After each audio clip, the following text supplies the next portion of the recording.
ఆంధ్రప్రదేశ్లో liquor sales భారీగా పెరిగాయని ఎక్సైజ్ శాఖ చెబుతోంది.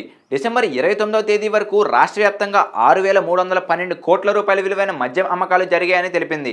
రాష్ట్రంలో కూటమి ప్రభుత్వం ఏర్పడిన తర్వాత అప్పటి వరకు ఉన్న ప్రభుత్వ మద్య షాపులకు గుడ్ బై చెప్పి ప్రైవేట్ వైన్ షాపులకు అనుమతి ఇచ్చింది.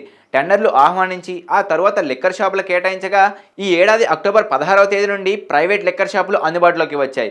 అయితే అక్టోబర్ 16వ తేదీ నుండి డిసెంబర్ 29 తేదీ వరకు రాష్ట్ర వ్యాప్తంగా 6,312 కోట్ల రూపాయల విలువైన మద్యం అమ్మకాలు జరిగినట్లు ఏపీ ఎక్సైజ్ శాఖ ప్రకటించింది. ఈ 75 రోజుల కాలంలో 26,78,547 కేసుల బీర్లు అమ్మకాలు సాగగా 83,74,116 కేసుల మద్యం అమ్మినట్లు చెబుతున్నారు. బార్లు, వైన్ షాపులకు కలిపి ఈ అమ్మకాలు జరిగినట్లు ఎక్సైజ్ శాఖ వెల్లడించింది. ఇక డిసెంబర్ 31 జనవరి 1కి సంబంధించి వచ్చిన ఇండెంట్ బట్టి ఈ రోజుకి సరుకు పంపుతున్నట్లు ఎక్సైజ్ శాఖ అధికారులు చెబుతున్నారు.